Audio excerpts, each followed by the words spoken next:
Marcos capítulo 14, nós estamos nos aproximando do ponto mais alto do Evangelho de Marcos. A cada capítulo nós chegamos perto do ponto mais alto.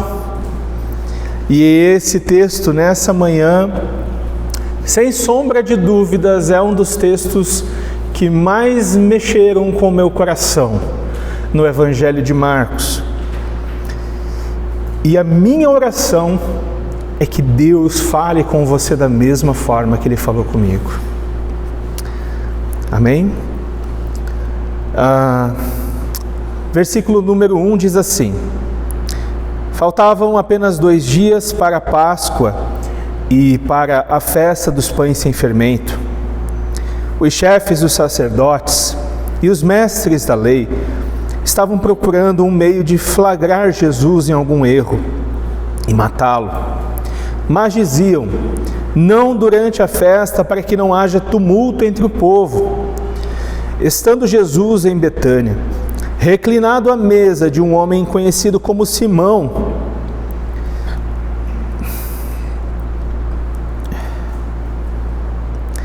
o leproso, aproximou-se dele certa mulher,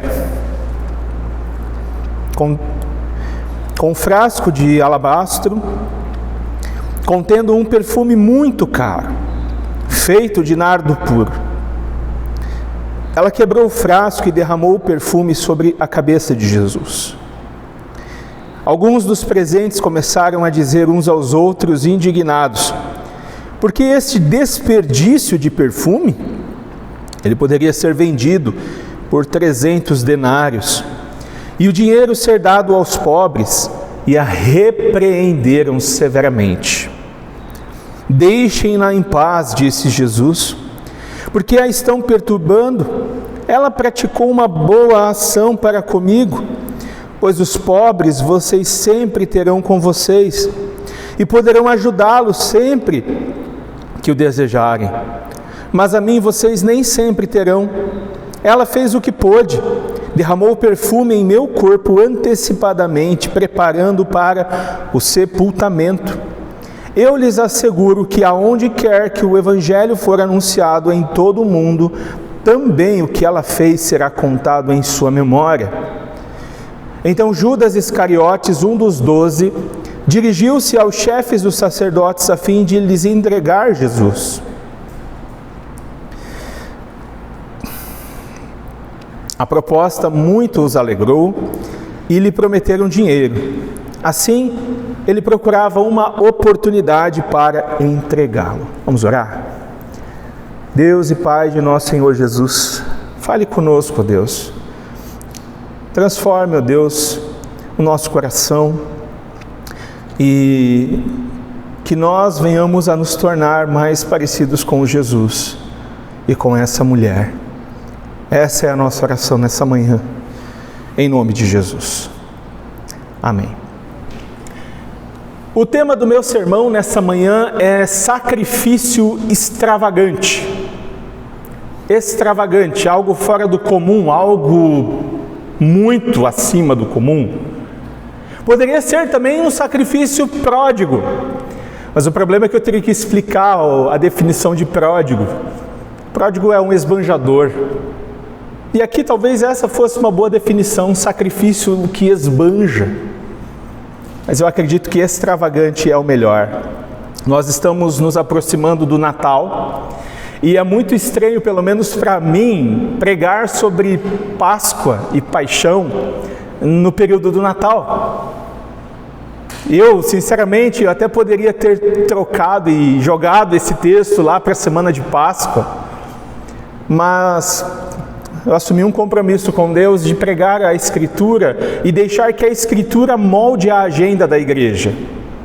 Então, por causa disso, nós não vamos ouvir sobre o Natal hoje, nem semana que vem especificamente. Mas a verdade, meus irmãos, é que se não houvesse o Natal, não haveria a Páscoa.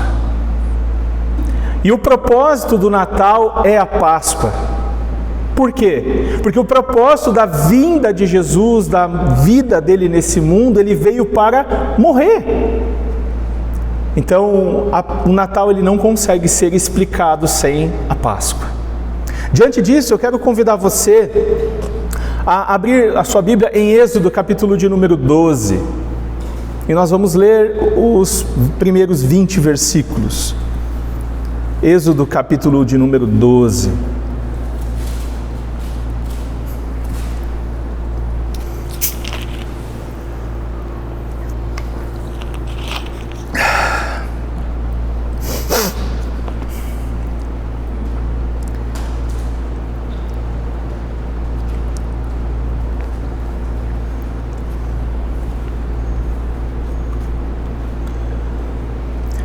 O Senhor disse a Moisés e a Arão, no Egito: este deverá ser o primeiro mês do ano para vocês.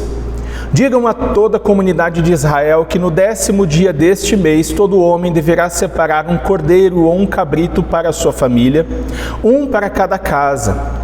Se uma família for pequena demais para um animal inteiro, deve dividi-lo com o seu vizinho mais próximo, conforme o número de pessoas e conforme o que cada um puder comer.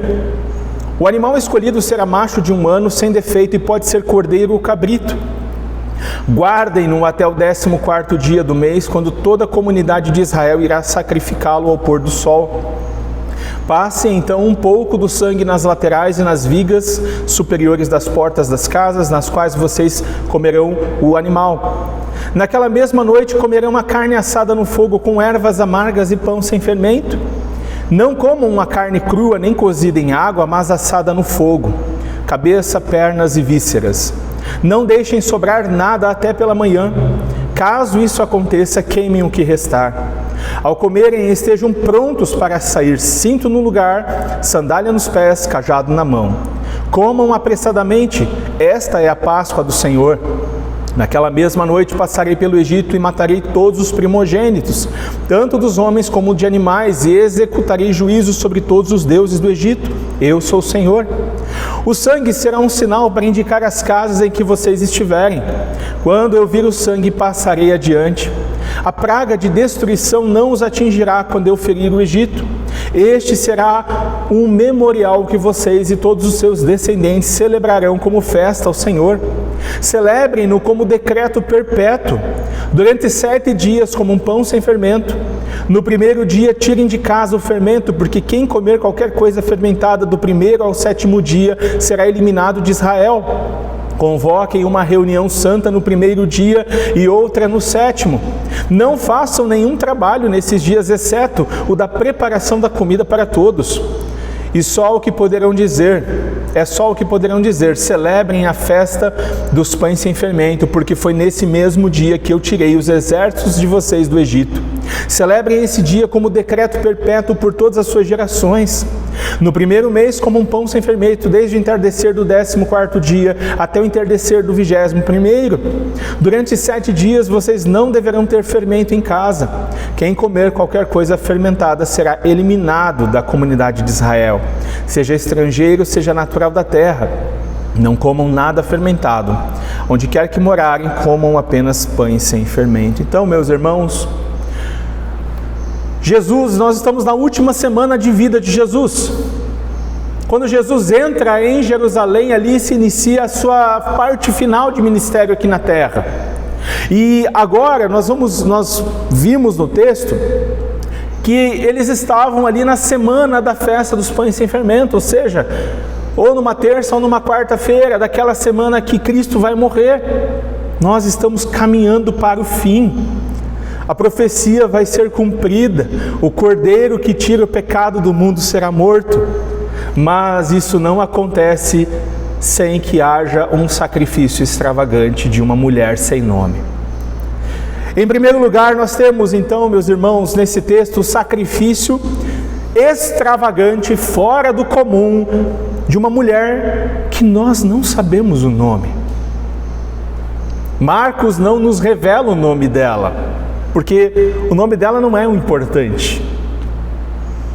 O que essa mulher faz para Jesus é um sacrifício abundante, puro, precioso e louvável. Ao preparar o Filho de Deus para morrer, aquela mulher deixou bem claro que entendeu quem é Jesus e qual a sua missão. E Jesus já havia dito a sua missão: eu não vim para ser servido, mas para servir e dar a minha vida em resgate de muitos. Cristo nasceu para morrer, meus irmãos.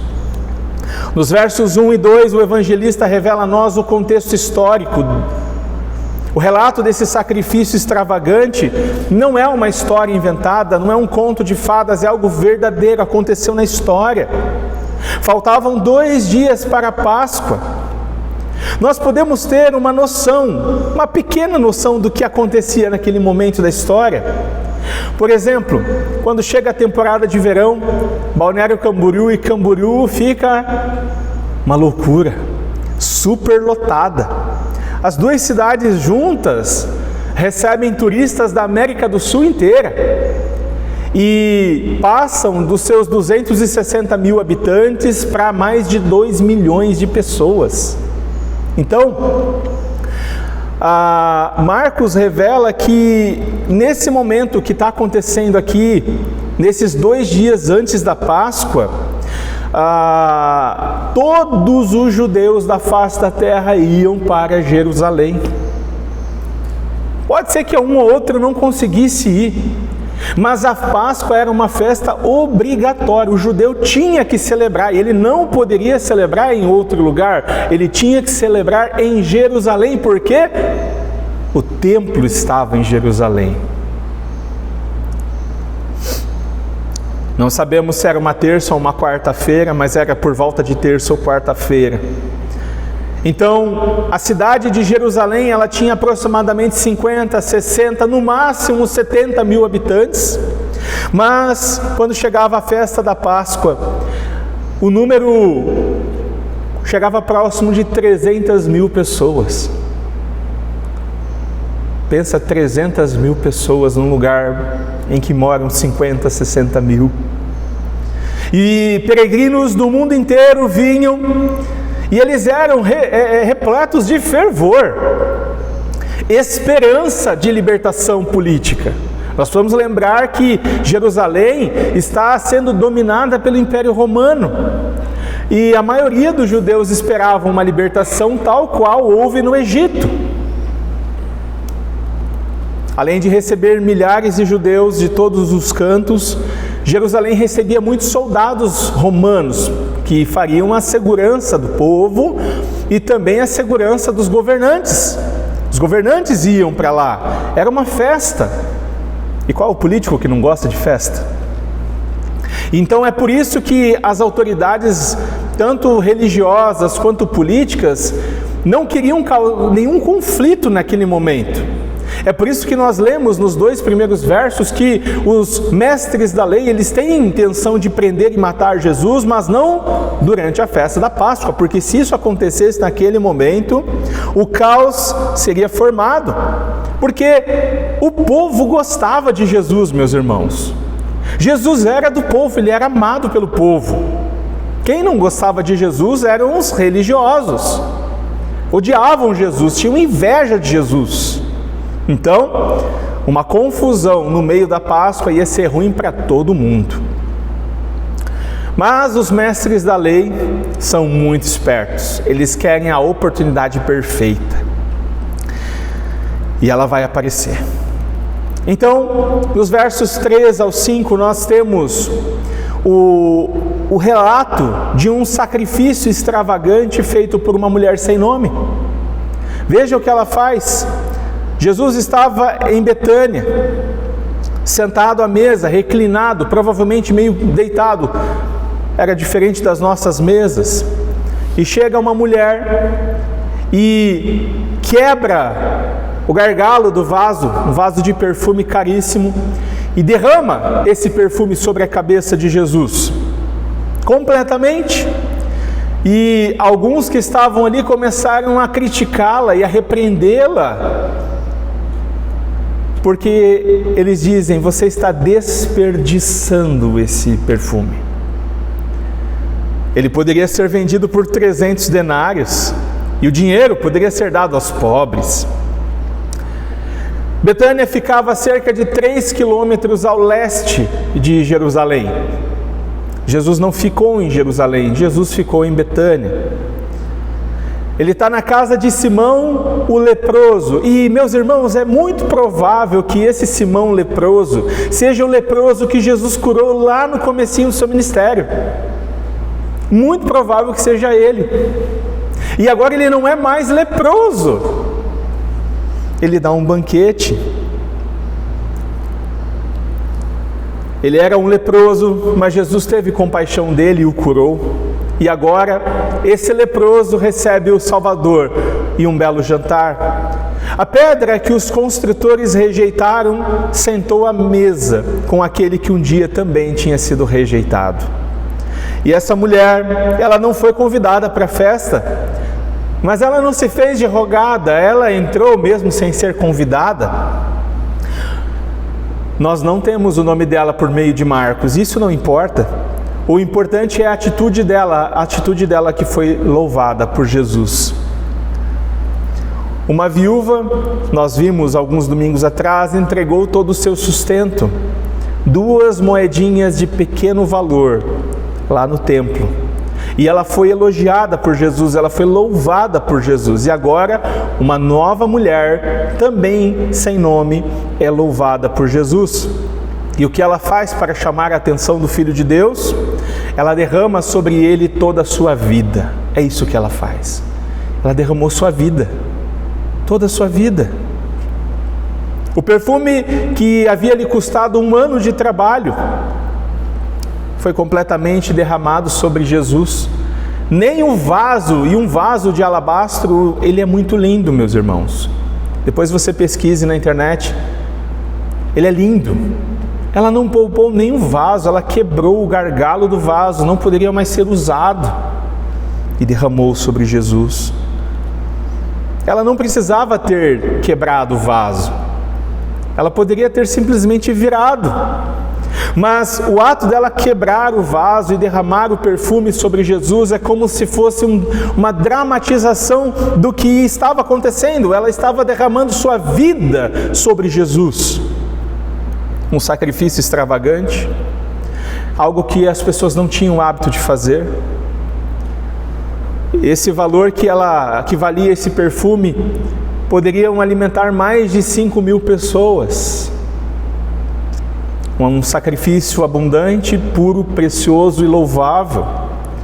Essas são as características da oferta dessa mulher.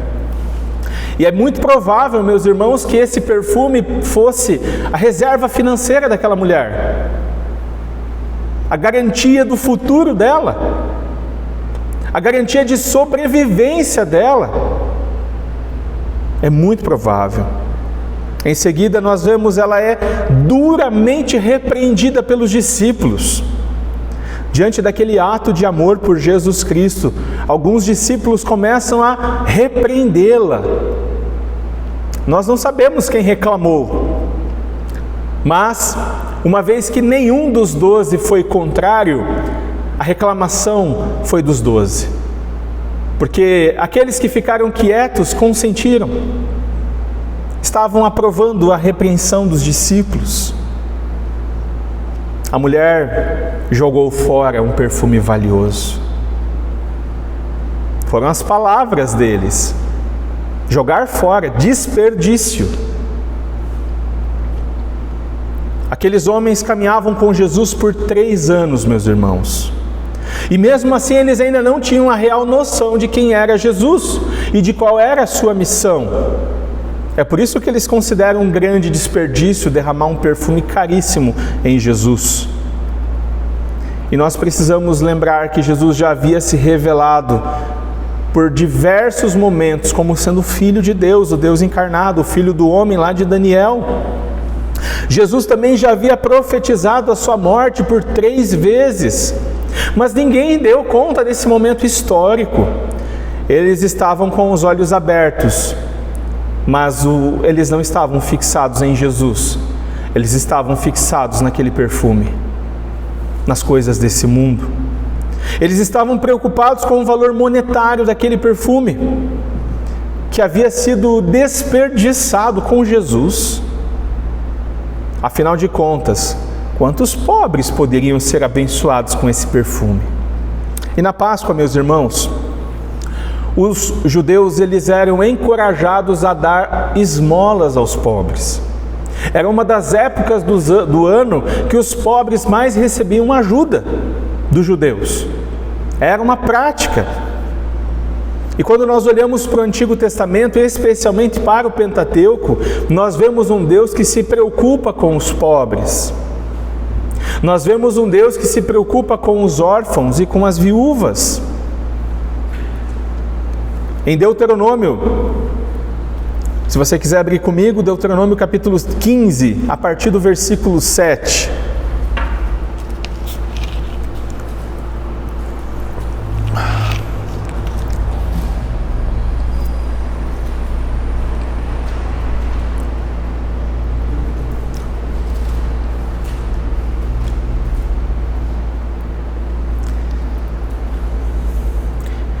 A palavra do Senhor diz assim, a partir do verso 7: Se houver algum israelita pobre em qualquer das cidades da terra que o Senhor, o seu Deus, está dando a vocês, não endureçam o coração, nem fechem a mão para com o seu irmão pobre. Ao contrário, tenham mão aberta e emprestem-lhe liberalmente o que ele precisar. Cuidado, que nenhum de vocês alimente este pensamento. O 7º ano, o ano do cancelamento das dívidas, está se aproximando, e não quero ajudar o meu irmão pobre. Ele poderá apelar para o Senhor contra você, e você será culpado desse pecado. Dê-lhe generosamente e sem relutância no coração, pois por isso o Senhor, o seu Deus, o abençoará em todo o seu trabalho e em tudo o que você fizer. Sempre haverá pobres na terra, portanto, eu ordeno a você que abra o coração para o seu irmão israelita, tanto para o pobre como para o necessitado da sua terra. Esse é apenas um dos textos em que nós percebemos no Antigo Testamento a preocupação de Deus para com os pobres, para com os necessitados. Perceba, não era o governo que tinha que suprir a necessidade dos pobres, eram o povo de Deus.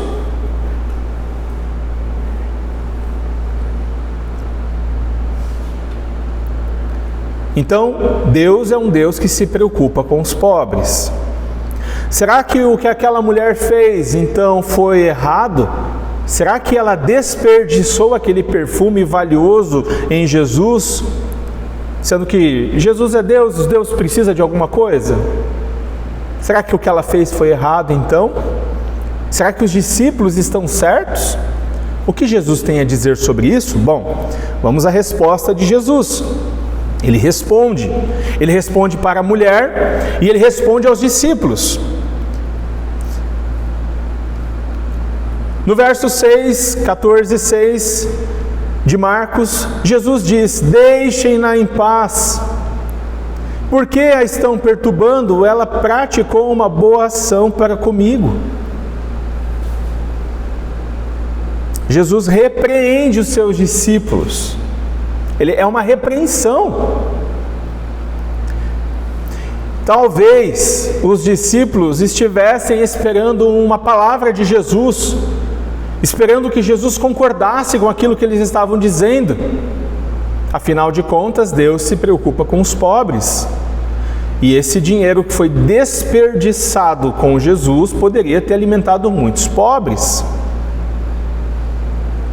E nós sabemos que Jesus se preocupava com os pobres, porque nós vimos que quando o homem rico chega até Jesus perguntando: mestre, bom mestre, o que eu farei para herdar a vida eterna?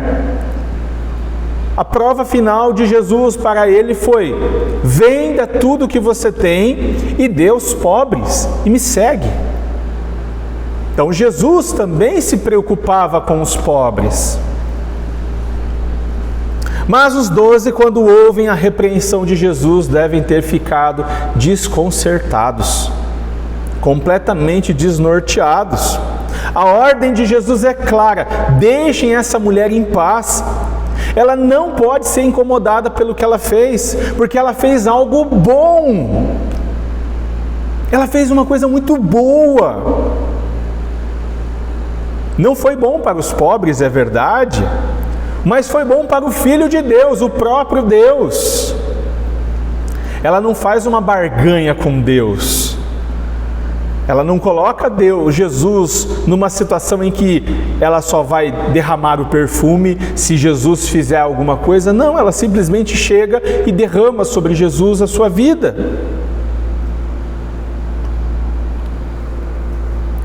No versos 7 e 8, Jesus diz, ele repete o que nós lemos em Deuteronômio: pois os pobres vocês sempre terão com vocês e poderão ajudá-los sempre que o desejarem, mas a mim vocês nem sempre terão.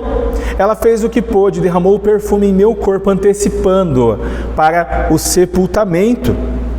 Aquela mulher está preparando Jesus para a morte, ela está preparando o corpo de Jesus para a morte. Ela só tinha uma oportunidade, ela não teria outra oportunidade com Jesus. Jesus era famoso, era muito difícil chegar perto de Jesus, ela não fazia parte do grupo que seguia Jesus. Então ela aproveita essa oportunidade para demonstrar amor e gratidão a Jesus. E em poucos dias nós veremos nos próximos domingos, Jesus será preso e morto. Ele será crucificado e vai ser sepultado. Mas assim como Maria, essa mulher escolheu a melhor parte. Ela escolheu servir Jesus, derramando a sua vida em Jesus. Através de um sacrifício extravagante, essa mulher demonstra publicamente o seu amor por Jesus.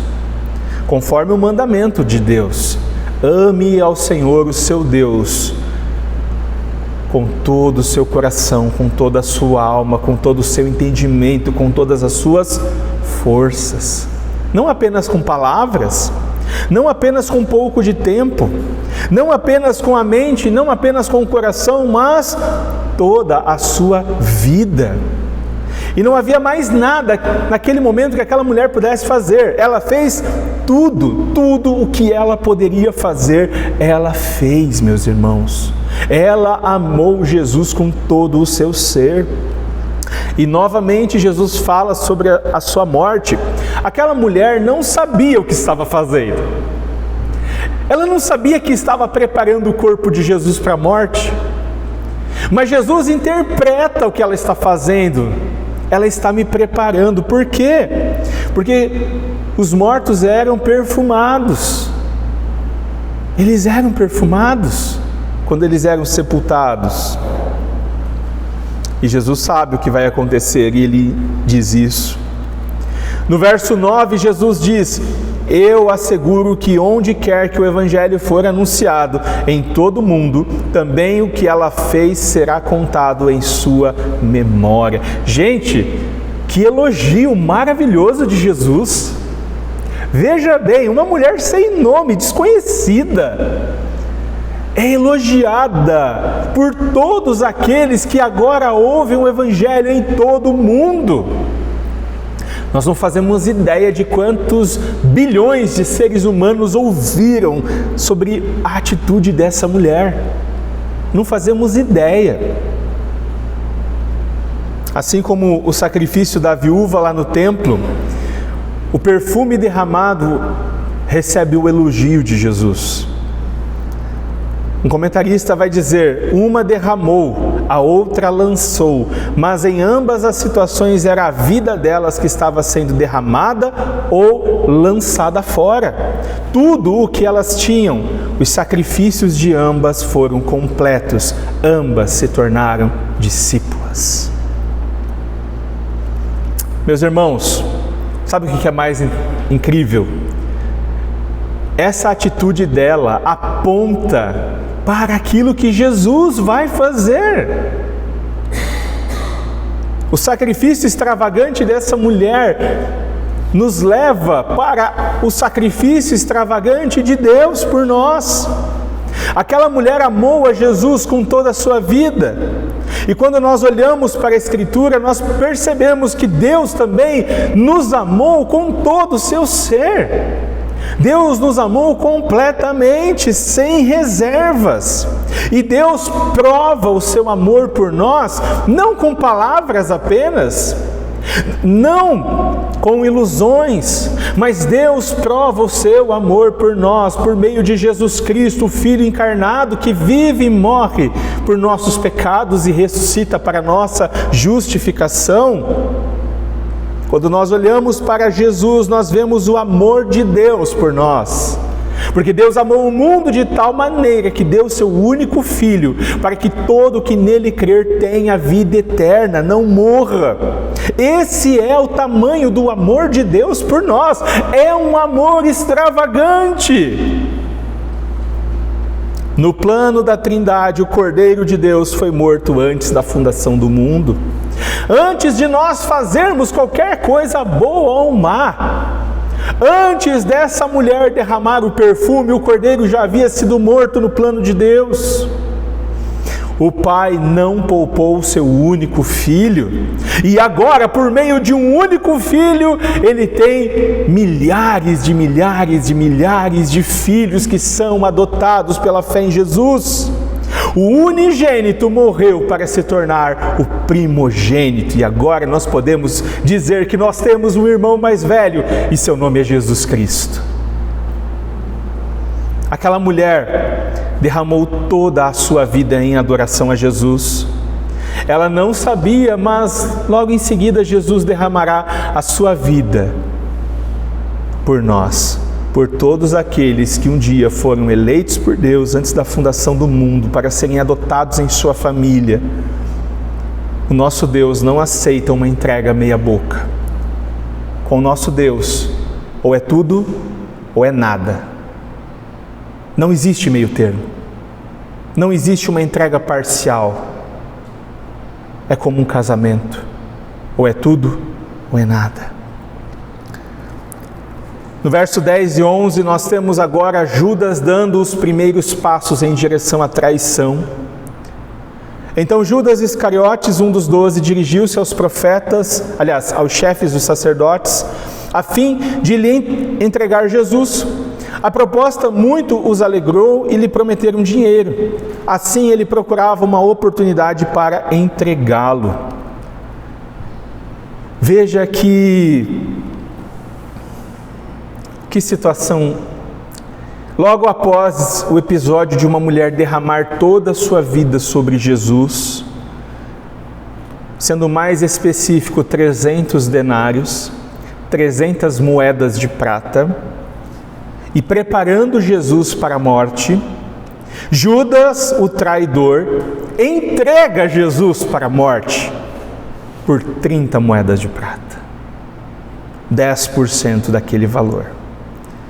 Você sabe o que poderia ser feito com 30 moedas de prata? Comprar um escravo. Reparar um escravo que fosse ferido por um boi. O preço de Judas foi um escravo. Ele vendeu Jesus como um escravo.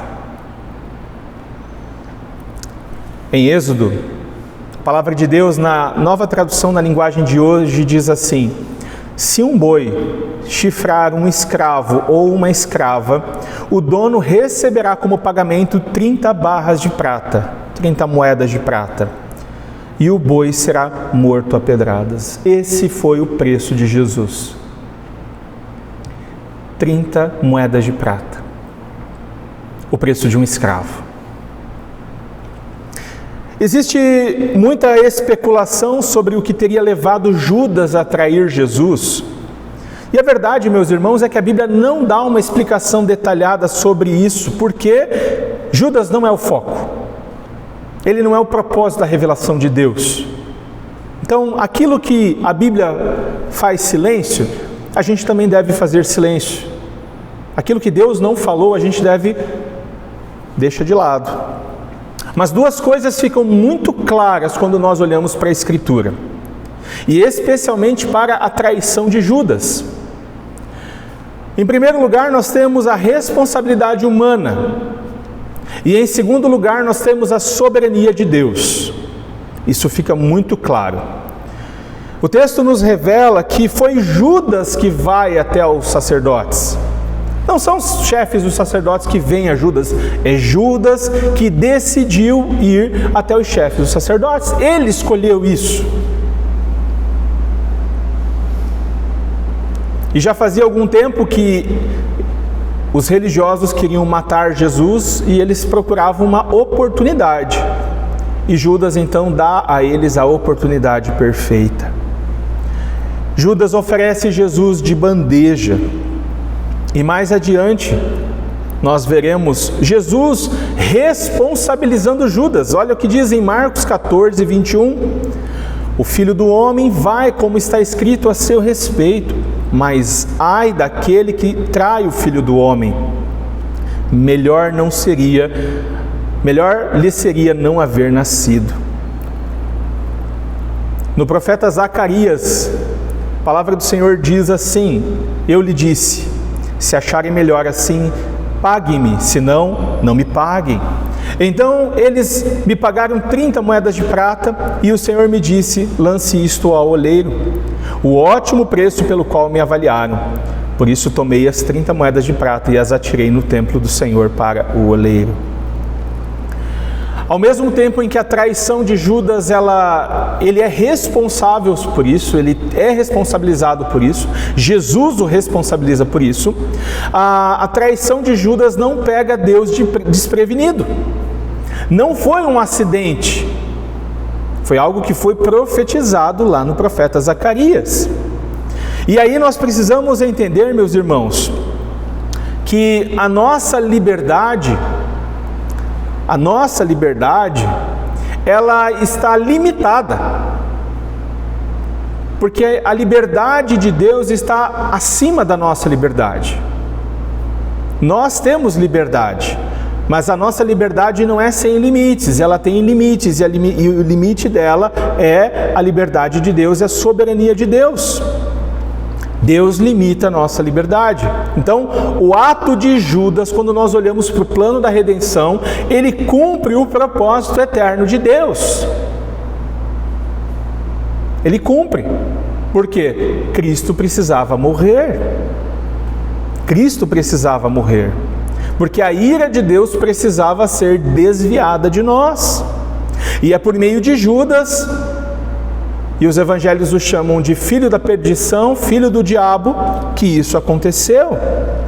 E quando nós vamos para Gênesis 3,15, nós vemos que vai sair duas descendências: o descendente da mulher e o descendente da serpente.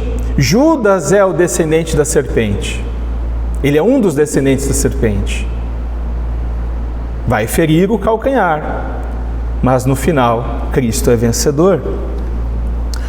O dinheiro pago sela um acordo entre Judas e os líderes religiosos. O trabalho de Judas era entregar Jesus para morrer, e ele vai ser muito bem sucedido nisso.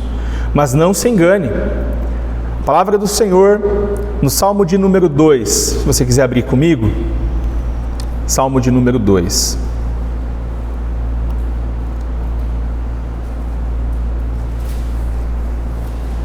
Ela vai nos dizer que Deus não é pego desprevenido. Deus não é pego de surpresa.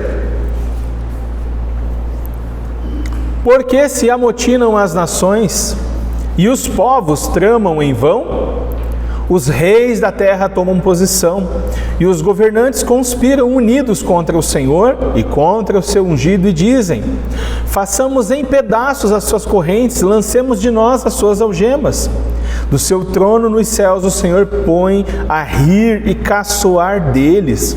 Em sua ira os repreende e em seu furor os aterroriza, dizendo: eu mesmo estabeleci o meu rei em Sião, no meu santo monte. Proclamarei o decreto do Senhor, ele me disse: tu és meu filho, eu hoje te gerei. Pede-me e te darei as nações como herança e os confins da terra como tua propriedade. Tu as quebrarás com vara de ferro e as despedaçarás como um vaso de barro. Por isso, ó reis, sejam prudentes. Aceitem a advertência, autoridades da terra. Adorem o Senhor com temor, exultem com tremor. Beijem o Filho para que ele não se ire e vocês não sejam destruídos de repente, pois num instante acende-se a sua ira. Como são felizes os que nele se refugiam. Deus nunca é pego de surpresa, desprevenido. O que Judas faz está dentro do plano de Deus. E agora nós, o que nós devemos fazer, meus irmãos, diante disso? Diante de tudo que nós vimos? Em primeiro lugar, meus irmãos, o sacrifício dessa mulher revela o sacrifício de Jesus Cristo. Algo que precisa ser muito claro a nós é o plano redentor de Deus. Deus criou todas as coisas boas, criou os homens para serem sua imagem e semelhança. Mas o homem pecou, o homem se rebelou. Mas o Deus que criou todas as coisas boas para o louvor da sua glória é o Deus que não desiste do seu ser humano. É o Deus que não desiste, é o Deus que vem atrás em busca de restauração. E é o Deus que, no meio do caos do pecado, faz uma promessa de redenção. Um dia o Salvador vai nascer e ele vai acabar com essa bagunça. O homem seria expulso do jardim, ele teria a consequência do pecado. Mas a partir daquele momento nós vemos o plano de Deus em ação. E esse plano de Deus, ele chega no ápice quando nós vemos a encarnação de Jesus Cristo, que vive uma vida perfeita, morre uma morte sangrenta, como nós vamos ver, mas ressuscita. E diante de Jesus, meus irmãos, nós não podemos ficar em cima do muro, porque o muro já é uma resposta. Nós precisamos responder a Jesus. E só existem duas maneiras de respondermos a Jesus: dando as costas, como o jovem rico; dando as costas, como Judas, o traidor; ou derramando sobre Jesus a nossa vida e a nossa adoração, dobrando os nossos joelhos e reconhecendo o seu amor e a sua graça, e o adorando em espírito e em verdade, lançando em Jesus aquilo que nós temos, aquilo que nós somos, a nossa confiança, a nossa esperança. E nessa manhã, meus irmãos, se você ainda não confiou em Jesus, se você ainda não entregou sua vida a Jesus, é nessa manhã que Jesus te convida, por meio da palavra, a também entregar a sua vida a Jesus, a respondê-lo. Porque quando nós sairmos daqui, alguma resposta nós daremos a Jesus? Ou nós vamos virar as costas para o Filho de Deus e vamos traí-lo? Ou nós renderemos toda a nossa vida em adoração? Qual vai ser a sua resposta?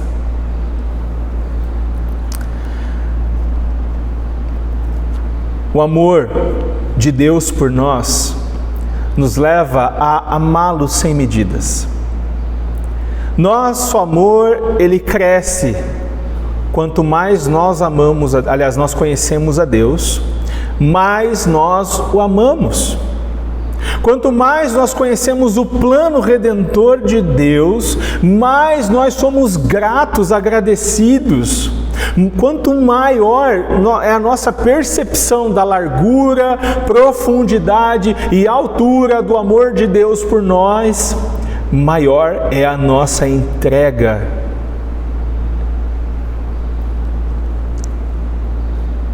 Se nós não estamos nos entregando com essa mulher, talvez nos falte conhecer um pouco mais desse amor extravagante de Deus.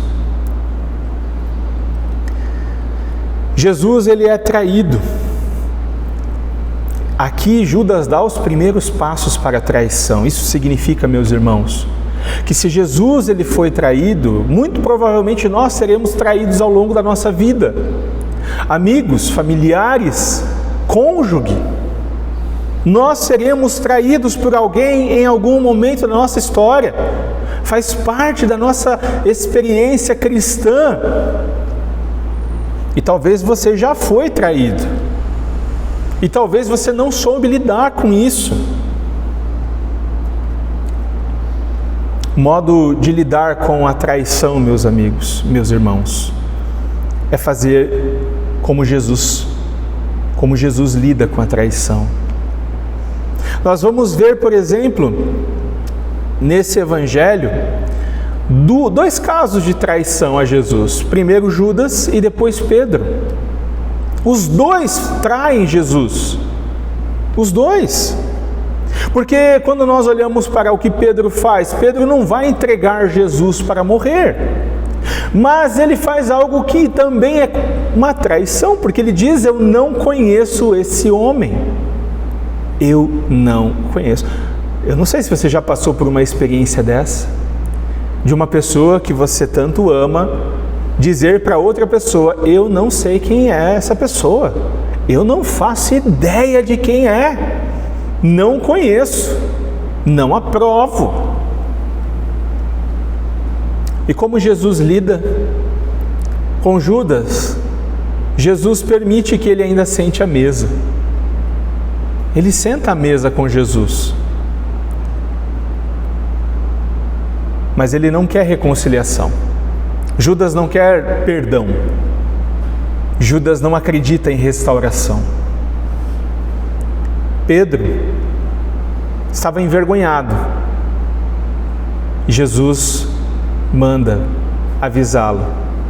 Ele deveria estar lá, porque Jesus queria falar com ele. E quando Jesus o encontra, como é que Jesus lida com ele? Restaurando ele. Pedro, tu me amas? Eu te amo, Senhor. Cuida das minhas ovelhas. Pedro, tu me amas? Eu te amo, Senhor. Cuida das minhas ovelhas. Pedro, tu me amas? O Senhor sabe todas as coisas, e é claro que o Senhor sabe que eu te amo, então cuida das minhas ovelhas. Jesus restaurou Pedro. Diante de uma traição, meus irmãos, diante de uma quebra de confiança, nosso olhar deve ser um olhar de misericórdia, de compaixão e de graça. E é verdade que alguns relacionamentos não serão o mesmo. Algumas amizades não serão a mesma, alguns casamentos não serão o mesmo. Mas isso é por causa da dureza do nosso coração. É o que Jesus vai dizer. Quando formos traídos, nós devemos nos lembrar de como Jesus lidou quando ele foi traído. Nós devemos lembrar que Jesus se compadece de nós quando ele é abandonado, quando ele é vendido. Aqui nós também encontramos um caminho para a queda. A Bíblia fala: aquele que está em pé, cuide-se para que não caia. Qual é o caminho para a queda? É o caminho de Judas. Judas, ele se afasta da comunhão e ele caminha em direção à traição. Ele se isola. Quando nós lemos Marcos dizendo que ele era um dos 12, ou seja, a ideia é que é descolar Judas dos 12, é como se ele fosse isolado dos 12. Ele já não estava tendo comunhão com os 12, então um caminho para a queda é uma vida sem relacionamentos. É uma vida sem a comunhão da igreja.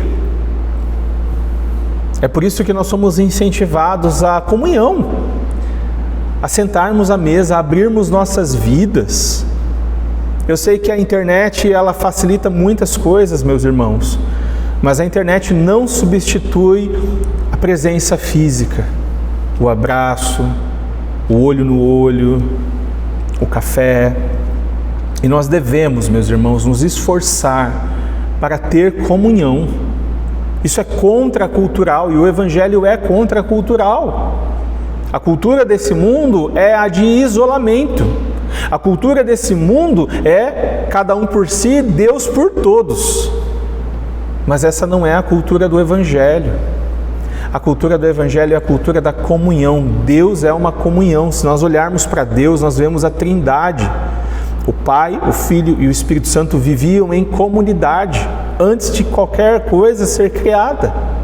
E quando Ele cria os primeiros humanos, Ele cria eles para viver em comunidade.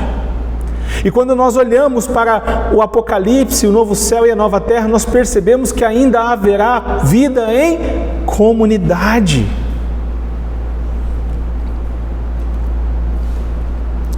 É importante também percebermos nesse texto que a verdadeira adoração, ela só acontece quando nós derramamos ao Senhor toda a nossa vida.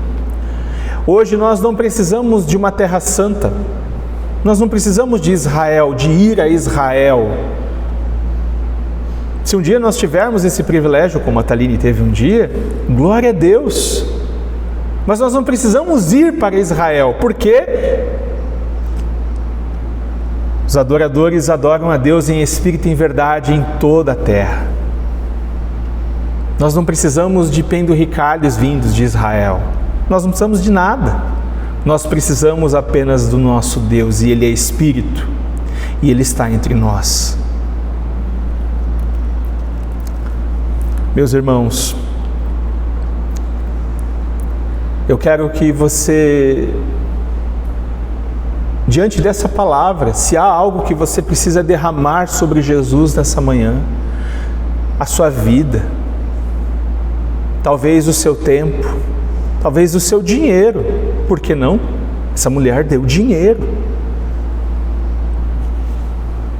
Muitas pessoas podem usar esse texto com o fim de exploração da fé, mas nós não podemos esquecer que o dinheiro, o nosso dinheiro, move o reino de Deus. O nosso tempo. Que Deus merece receber de nós. O que você tem para derramar sobre Jesus? Vamos orar? Obrigado, Senhor, pela Tua palavra, pelo Teu Evangelho. Nos ajude, Senhor, a identificarmos aquilo que precisamos derramar sobre Ti, Senhor. Nos ajude, Senhor, a adorarmos a Ti, ó Deus, em espírito e em verdade. Nos ajude a servir a Ti, Senhor, com o nosso dinheiro.